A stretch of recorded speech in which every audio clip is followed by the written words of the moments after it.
গত বছর ৯ আগস্ট ভারতের কলকাতার আরজিকর হাসপাতালে কর্তব্যরত এক চিকিৎসককে পাশবিক নির্যাতনের পর খুন করা হয়।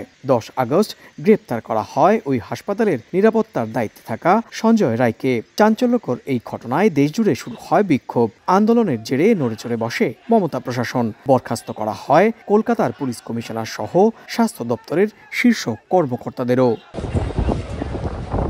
শনিবার দুপুরে চাঞ্চল্যকর এই মামলার একমাত্র অভিযুক্ত সঞ্জয় রায়কে দোষী সাব্যস্ত করেন কলকাতার আদালত। এ সময় উপস্থিত ছিলেন নিহত চিকিৎসকের পরিবারের স্বজনরা। এ রায় ঘিরে শিয়ালদা আদালত চত্বরে নজিরবিহীন নিরাপত্তা নেয় মমতা প্রশাসন। জারি করা হয় ১৪৪ ধারাও। যদিও পুলিশের বাধার মুখে আন্দোলনকারী চিকিৎসকরা এদিন আদালত চত্বরে সমবেত হয়ে স্লোগান ও বিক্ষোভ দেখান। অবশ্যই লুকানো হয়েছে, লুকানো না হলে তো এতদিন আমার মেয়ে সঠিক যারা যারা অপরাধ করে তাহলে সামনে চলে আসবে, সব অপরাধীদের সামনে আসবে এবং সঠিক বিচার আমরা পাবো।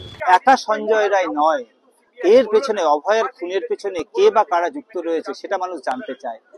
মূল চক্রী কে খুনের বা মোটিভ অফ মার্ডার কি সেটা মানুষ জানতে চায়।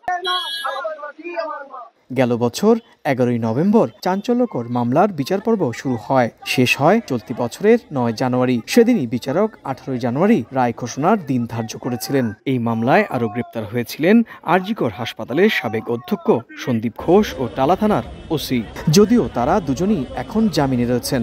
মামলায় মোট ৫২ সাক্ষীর সাক্ষ্য গ্রহণ করেছে আদালত। মামলাটির তদন্ত করে চার্জশিট দাখিল করে সিবিআই। সুব্রত আচার্য, সময় সংবাদ, কলকাতা।